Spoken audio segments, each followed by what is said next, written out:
Hello guys, இப்போ நம்ம பார்க்க ஸ்டார்ட் பண்ணுற ட்ராமா பேர் ஏஞ்சல்ஸ் லாஸ்ட் மிஷன் லவ்.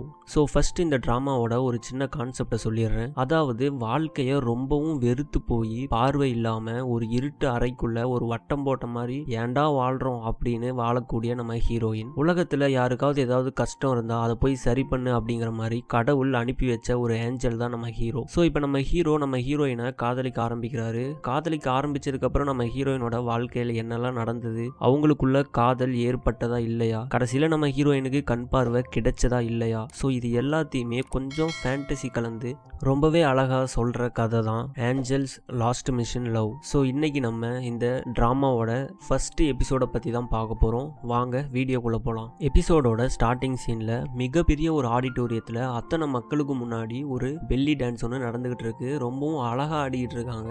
இப்போ இது எல்லாத்தையுமே ஒரு பொண்ணு படுத்து அவ கனவுல பார்த்துக்கிட்டு இருக்கா. இப்படி பார்த்துக்கிட்டு இருக்கும்போது அந்த டான்ஸ் ரொம்பவே சூப்பராக இருக்குது. அங்கே இருக்கிற எல்லாருமே கை தட்டுறாங்க, ரொம்பவே அழகாக ஆடிக்கிட்டு இருக்காங்க. அப்படி ஆடிக்கிட்டே இருக்கும்போது மேலே இருக்கிற அந்த சீலிங் லைட்டு பார்த்தீங்கன்னா வெடிச்சு அதில் இருக்கிற கண்ணாடி துகள்கள் எல்லாமே ஆடிக்கிட்டு இருக்க அந்த பொண்ணோட கண்ணில் வந்து விழுந்து ரத்தம் தெரிக்கிற மாதிரி காமிக்கிறாங்க. டக்குன்னு இந்த பொண்ணு தூக்கத்திலேருந்து எந்திரிக்கிறா. ஸோ இந்த பொண்ணு தான் நம்ம சீரீஸோட ஹீரோயின். இவங்க பேர் வந்து லியான்சியோ. இப்போ தூக்கத்திலேருந்து எந்திரிச்சிட்டு ச்சே எனக்கு எதனால இந்த மாதிரி கெட்ட கனவு வந்தது அப்படிங்கிற மாதிரி யோசிக்கிறாங்க. பேசிக்காக இவங்களுக்கு பார்வை இருக்காது. இந்த மாதிரி ஒரு ஆக்சிடென்ட்ல அவங்களோட கண்ணு போயிருக்கும். ஆனாலும் கூட அவங்களுக்கு அந்த வீடு வந்து அத்துப்படி எது எங்கெங்க இருக்குன்னு அக்யூரேட்டா அவங்களுக்கு தெரியும். இப்போ அங்க இருக்கிற துணிலாம் எடுத்துக்கிட்டு பாத்ரூம் போகலாம் அப்படின்னு சொல்லி ரொம்பவும் நார்மலா நடந்து வந்துட்டு இருப்பாங்க. அப்போ வழக்கத்துக்கு மாறா நடுவுல யாரோ ஒரு சின்ன சேர் வச்சிருப்பாங்க. அதுல பாத்தீங்கன்னா அவங்க தடிக்குட்டு கீழே விழுந்துடுறாங்க. இப்போ அவ்வளவுதான், நம்ம ஹீரோயினுக்கு செம்ம கோபம் வந்துடுது. இப்போ அங்க இருந்து கத்துவாங்க பாருங்க. அவங்க கத்துறத கீழே இருந்து அவங்களோட வேலையாட்கள்லாம் பார்த்து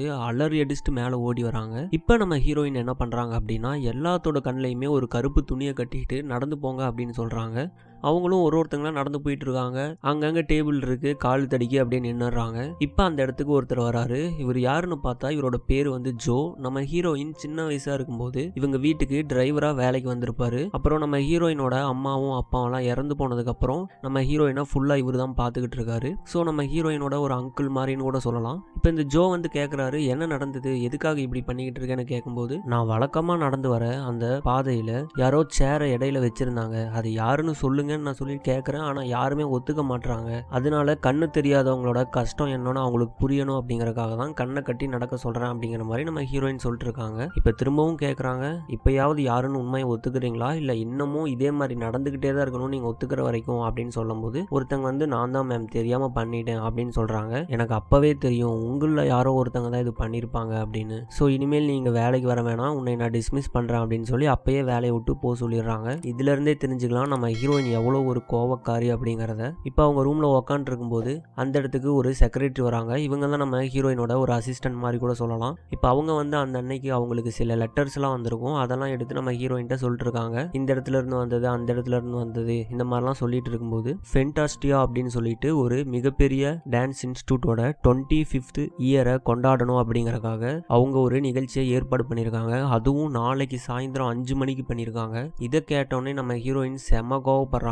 உடனே நம்ம ஜோ என்ன சொல்றாருன்னா சரி ஓகேம்மா நீ தான் வெளியே வரமாட்டல, நம்ம அதுக்கு வேணா போவேணா, அதை நம்ம கேன்சல் பண்ணிடலாம் அப்படிங்கிற மாதிரி சொல்றாரு. இப்போ நம்ம ஹீரோயினும் அதை அப்படியே நோட் பண்ணிட்டே இருக்காங்க. நாளைக்கு சாயந்தரம் 5 மணிக்கா அப்படிங்கிற மாதிரி நோட் பண்ணி வச்சுக்கிறாங்க. இப்போ அவங்க வாக்கிங் போகலாம் அப்படின்னு சொல்லி கீழே வராங்க. அந்த இடத்துல நம்ம ஜோவும் இருக்காரு. இப்போ டக்குன்னு அவருக்கு ஒரு கால் வருது. அவர் உடனே கால் அட்டன் பண்ணி சொல்லுங்க டாக்டர் அப்படின்னு சொன்ன உடனே நம்ம ஹீரோயின் டாக்டரா எங்க கொடுங்க அப்படின்னு சொல்லி போனை பிடுங்கி பாதிக்கப்பட்டவன் நான் தான், நீங்க எதா இருந்தாலும் என்கிட்டயே சொல்லலாம் அப்படிங்கிற மாதிரி கேட்குறாங்க. உங்க கண்ணு விஷயமா தான், உங்க கண்ணு ஒருத்தர் நமக்கு தானமா கொடுக்குறேன்னு சொல்லியிருந்தாரு, ஆனா கடைசி நேரத்துல என்ன நினைச்சாருன்னு தெரியல, அவரு கொடுக்கல அப்படிங்கிற மாதிரி சொல்லிட்டாரு அப்படின்னு சொன்னோடனே நம்ம ஹீரோயினுக்கு செமக்கம் வந்துடுது. உடனே போனை நம்ம ஜோட்ட கொடுத்துட்டு அங்க இருக்கிற நாய்க்குட்டி எடுத்துக்கிட்டு அப்படியே ஜாக்கிங் போயிடுறாங்க. இப்போ மிகப்பெரிய ஒரு பில்டிங் மேல ஒருத்தர் உக்காண்டு இருக்காரு. இவரு தான் நம்ம டிராமாவோட ஹீரோ, அதாவது கடவுள் அனுப்பி வச்ச ஏஞ்சல். இவர் யாரு கண்ணுக்குமே தெரிய மாட்டாரு. இவருக்குன்னு சில ரெக்கைகள்லாம் இருக்கும். அந்த ரெக்கையை வச்சு அப்படியே பறந்து கர்ப்பிணி பெண்களுக்கும் விதவைகளுக்கும் உதவுறது தான் இவரோட வேலைன்னு சொல்லி இவர்கிட்ட அந்த பொறுப்பை கொடுத்துருப்பாங்க. இப்போ அந்த இடத்துல இருந்து அப்படியே ரெக்கை அடிச்சு பறந்து அப்படியே கீழே வராரு. இங்க நம்ம ஹீரோயின் ஒரு நாய்க்குட்டியை கூட்டிட்டு அங்க இருக்கிற பார்க்குக்குள்ள என்ட்ரி ஆவாங்க. அப்படி என்ட்ரி ஆகும்போது ஆப்போசிட்ல வர ஒரு 4 பேர் மேல தெரியாம இடிச்சிருவாங்க. அவங்க கீழே விழுந்தோடனே ஏ பொண்ணு உன்ட்ட கண்ணு இல்லையா, பார்த்து வர மாட்டியா அப்படின்னு கேட்கும்போது சாரிங்க எனக்கு கண்ணு தெரியாது, என்னை மன்னிச்சிருங்க அப்படின்னு நம்ம ஹீரோயின் கேட்குறாங்க. கேட்ட உடனே கண்ணு தெரியாதா, கண்ணு தெரியாத உனக்கெல்லாம் எதுக்கு இங்க நீ வர, வீட்டுக்குள்ளேயே இருக்க வேண்டியதானே, அதுவும் கூட யாருமே இல்லை, தனியாக வந்திருக்க, நீ என்ன அவ்வளோ பெரிய ஆளா அப்படின்னு சொல்லி நம்ம ஹீரோயின்ட்ட வம்பிலுக்கு ட்ரை பண்ணுறாங்க. இது அங்கே இருக்கிற பார்க்கில் உட்காந்து நம்ம ஹீரோவும் பார்த்துக்கிட்டு இருக்காரு. சரி நம்ம ஹீரோயினை காப்பாற்ற போகலாம் அப்படின்னு அவர் எந்திரிக்கும் போது டக்குன்னு நம்ம ஹீரோயின் அவங்க கிட்ட இருக்கிற ஸ்டிக் எடுத்து அங்கே இருக்கிற எல்லாத்தையுமே சரம் மாதிரியே அடிச்சு தள்ளுறாங்க. கண்ணே தெரியலனாலும் குறி வச்சு அடிக்கிறாங்க. அங்கே இருக்கிற எல்லாருமே சரி வாடா மச்சான் கிளம்பலாம், இன்னொரு நாள் இவளை பார்த்துக்கலாம் அப்படின்னு சொல்லிட்டு அங்கேருந்து கிளம்பி போயிடுறாங்க. இப்போ அங்கே இருக்கிற ஒரு பாலத்து மேலே வந்து நின்று நம்ம ஹீரோயின் அப்படியே அழுதுகிட்டு இருக்காங்க. அப்போ நம்ம ஹீரோ அங்கே வந்து நிற்கிறாரு. ஸோ அவருக்கு சில மெமரிஸ்லாம் வந்து போகுது. அதாவது யாரோட மெமரிஸ்னா நம்ம ஹீரோயினோட வாழ்க்கையில முன்னாடி நடந்த சில இன்சிடென்ட் தான். இதே பாலத்துல தான் நம்ம ஹீரோயின் ஒருக்கா தற்கொலை பண்ணி சாகலாம் நமக்கு பார்வை போனதுக்கு அப்புறம் அப்படின்னு சொல்லி ஒருக்கா ட்ரை பண்ணிருப்பாங்க. அதை நம்ம ஹீரோ நினைச்சு பாக்குறாரு. இப்ப நம்ம ஹீரோயின் அப்படியே அந்த இடத்துல அழுதுகிட்டு இருக்கும்போது நம்ம ஹீரோ அப்படியே ரொம்ப பக்கத்துல வராரு. பக்கத்துல வந்து நம்ம ஹீரோயினுக்கு ஒரு முத்தம் கொடுத்துட்டு அங்க இருந்து போயிடுறாரு. இப்ப அப்படியே அங்க இருக்கிற பார்க்ல நம்ம ஹீரோயின் உட்காந்து இருக்காங்க. அப்படி உட்காந்து இருக்கும்போது நம்ம ஹீரோ பக்கத்துல வந்து உட்கார்றாரு. நம்ம ஹீரோவை தான் யாரு கண்ணுக்குமே தெரியாதுல்ல, அதனால அவர் எங்க வேணாலும் போயிட்டு என்ன வேணாலும் பண்ணுவாரு. ஸோ இப்படி இருக்கும்போது நம்ம ஹீரோயினுக்கு எப்படியோ தெரிஞ்சிருது பக்கத்துல ஏதோ ஒரு பையன் உட்காந்துருக்கான் அப்படிங்கிற மாதிரி சென்ஸ் பண்ணிடுறாங்க. நம்ம ஹீரோவால நம்பவே முடியல.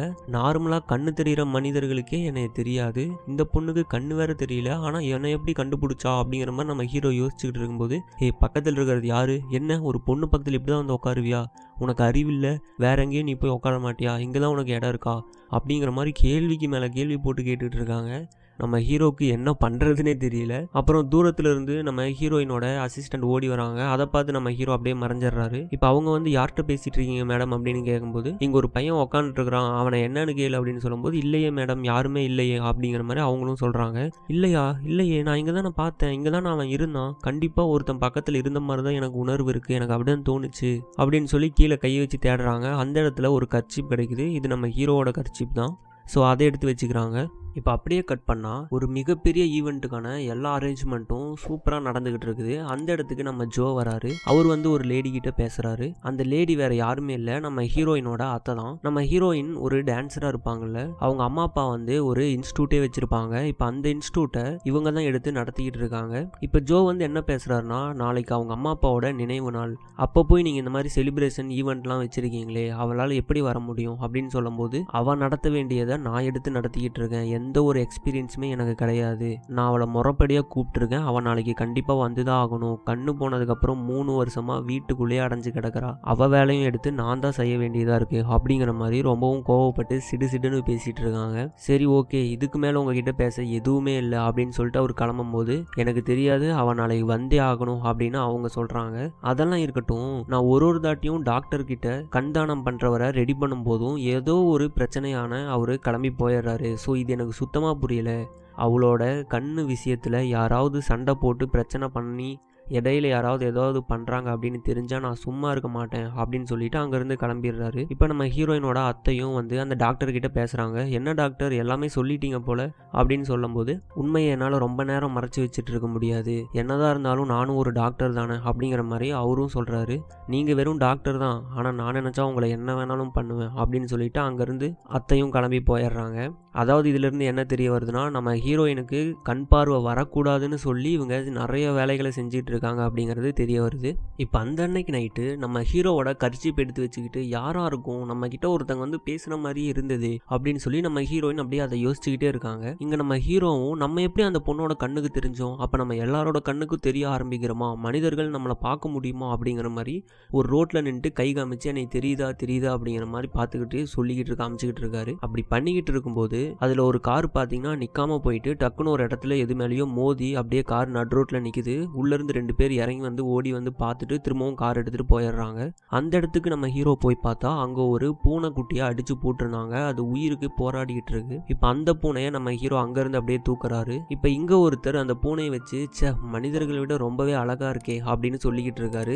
அந்த இடத்துக்கு நம்ம ஹீரோ வந்து என்ன மாஸ்டர் நல்லா இருக்கா அப்படின்னு கேக்குறாரு. இவரு யாருன்னா கடவுளுக்கும் கீழே வேலை செய்யறவரு. இவரு தான் ஏஞ்சல்ஸ் என்னென்ன செய்யணும் அப்படிங்கறத சொல்லுவாரு. அதே மாதிரி ஏஞ்சல்ஸ் ஏதாவது தப்பு பண்ணா அது கடவுள்கிட்ட போய் சொல்றதும் இவரு தான். ஸோ இவங்க 2 பேர்த்துக்குமே நடுவில் இருக்க ஒரு தூதர் மாதிரி இவர் வேலை செஞ்சுட்டு இருப்பாரு. அவரு கரெக்டா சொல்றாரு, ஆமா உன்னோட வேலை என்ன, பொதுமக்களை காப்பாத்துறது.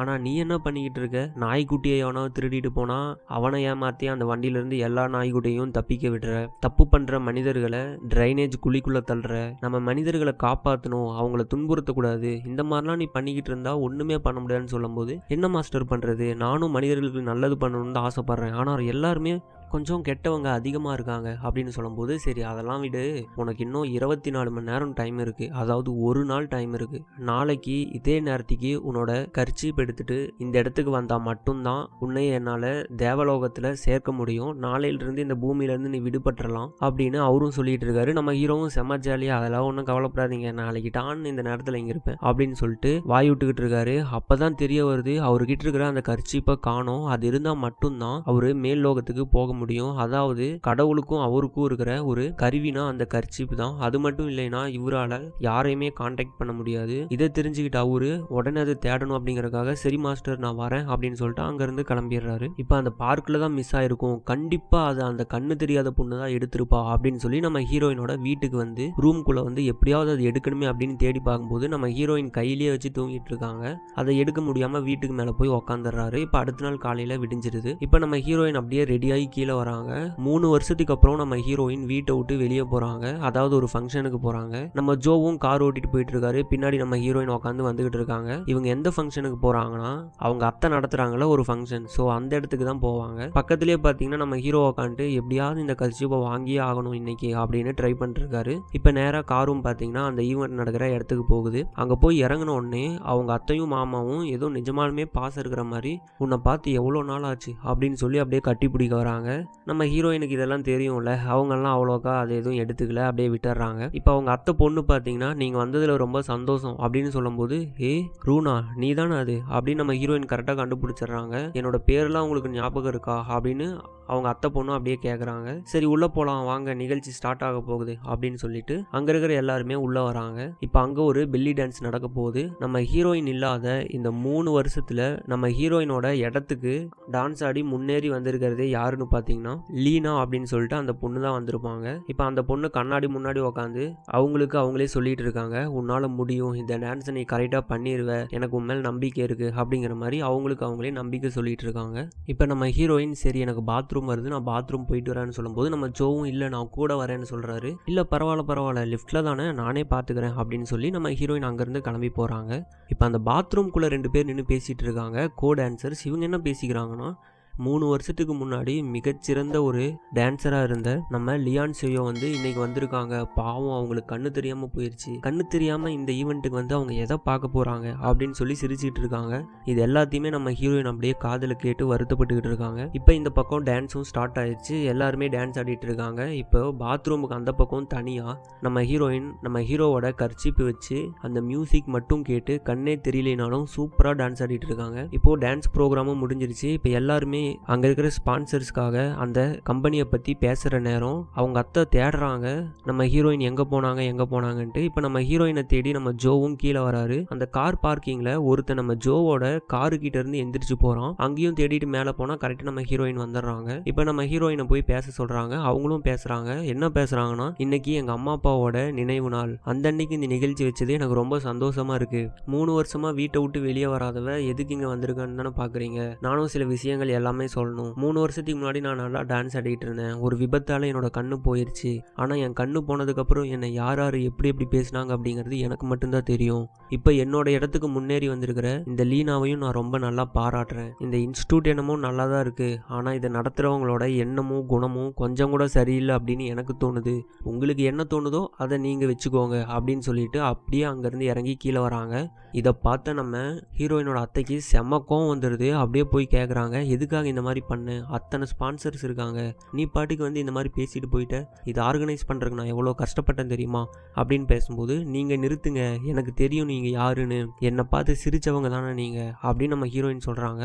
அவங்களுக்கு ஒரே ஷாக்கு, நான் எப்போ சிரித்தேன் அப்படின்னு சொல்லும்போது நம்ம ஹீரோயின் நினச்சி பார்க்குறாங்க, அவங்களுக்கு கண்ணில் அடிபட்டு கண்ணோட கட்டு பிரிக்கும் போது அவங்களுக்கு கண்ணு தெரியாதுன்னு சொல்லியிருப்பாங்க. அப்போ நம்ம ஹீரோயினை கட்டி பிடிச்சி அவங்க அத்தை அப்படியே சிரிச்சுக்கிட்டே அழுகிற மாதிரி நடிப்பாங்க. என்னன்னா அவங்க அம்மா அப்பா இறந்துட்டாங்க, நம்ம ஹீரோயினுக்கும் கண்ணு தெரில, இப்போ முக்காவாசி சொத்து அவங்க அத்தை ஃபேமிலிக்கு தானே, அதனால அவங்க சந்தோஷப்பட்டிருப்பாங்க. இதெல்லாம் வெளியே தெரிய வரதான் நம்ம ஹீரோயின் வெளியவே வராமல் எல்லாத்தையுமே வெறுத்துக்கிட்டு இருந்தாங்க. இப்போ இதை சொல்லும் போது அந்த அத்தை அப்படியே ஆடி போயிடுறாங்க, உனக்கு கண்ணு தான் தெரியாதுன்னு நினச்சேன், உனக்கு பைத்தியம் முடிச்சிருக்கு அப்படிங்கிற மாதிரி சொல்லும் போது நம்ம ஹீரோயின் அந்த இடத்துல இருந்து கிளம்பிடுவாங்க. இப்போ ஜோ வந்து கார் ஓட்டிட்டு இருக்காரு, பின்னாடி நம்ம ஹீரோயின் உட்காந்துருக்காங்க. இப்போ நம்ம ஹீரோக்கு அந்த கர்ச்சீப் ஒன்று கிடைச்சிரும். அந்த கர்ச்சீப் எடுத்துட்டு அவரும் அங்கேருந்து கிளம்பிடுறாரு. இப்போ இப்படியே காரில் போய்கிட்டு இருக்கும்போது நம்ம ஜோ வந்து நம்ம ஹீரோயின்ட்ட பாசிட்டிவாக பேசிட்டு இருக்காரு. உன்னை எப்படியாவது இதே இன்ஸ்டியூட்டில் மிகப்பெரிய டான்ஸராக்கி நான் காட்டுவேன், உன்னை நான் இதே மாதிரி விட மாட்டேன், நீ தான் பெரிய ஆள் ஆகணும், உன்னை நான் ஆளாக்கி காமிப்பேன் அப்படின்லாம் சொல்லிட்டு இருக்காரு. நம்ம ஹீரோயினுக்கு இன்னமும் வெறுப்பு அதிகமாகுது, எனக்கு கண்ணே தெரியாது,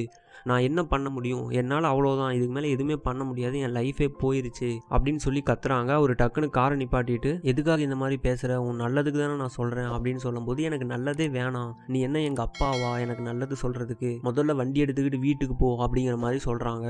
அவரும் காரை ஸ்டார்ட் பண்ணி ஓட்ட ஆரம்பிக்கிறாரு. இப்போ அப்படியே போயிட்டு இருக்கும்போது டக்குன்னு பிரேக் பிடிக்கிறாரு, ஆனால் பிரேக் பிடிக்க மாட்டேங்குது. இப்போ டக்குன்னு ஸ்ட்ரைக் ஆகுது. அவர் நம்ம ஹீரோயினை தேடி கார் பார்க்கிங்க்கு வரும்போது அங்கேருந்து ஒருத்தன் எந்திரிச்சு போயிருப்பான். ஸோ அவங்க அத்தை சொல்லி நம்ம காரோட பிரேக் ஒயரை வேணும்னே கட் பண்ணியிருக்காங்க அப்படின்னு அவர் நினைக்கிறாரு. இப்போ காரும் கண்ட்ரோல் இல்லாமல் போயிட்டு இருக்கு. நம்ம ஹீரோயின்ட்ட நீ ரொம்ப ஸ்டடியாக பிடிச்சிக்கோ அப்படின்னு சொல்லிடுறாரு. சொன்ன உடனே அந்த இடத்துல கார் பார்த்தீங்கன்னா ஒரு பாலத்தில் மோதி அப்படியே எஜ்ஜில் கீழே விழுகிற மாதிரி போயிட்டு இருக்கு. அப்படி அந்த வலிம்புல நின்று இருக்கும்போது அந்த இடத்துக்கு நம்ம ஹீரோ வராரு. நம்ம ஹீரோ வந்து என்னடா இது ஆக்சிடென்ட் ஆயிடுச்சு, சரி அவங்களோட ஆன்மா சாந்தி அடையட்டும் அப்படின்னு சொல்லி அவங்களோட உயிரை வெளியே எடுக்கலான்னு ட்ரை பண்ணும்போது நம்ம ஹீரோயின் உயிரோடு இருக்காங்க. என்னை காப்பாத்து, என்னை எப்படியாவது காப்பாத்து அப்படின்னு கத்துறாங்க. யாரோ இங்க இருக்கிற மாதிரி இருக்கு, எனக்கு தெரியும், காப்பாத்துங்க அப்படின்னு கத்தும்போது நம்ம ஹீரோக்கு என்ன பண்றதுன்னே தெரியல.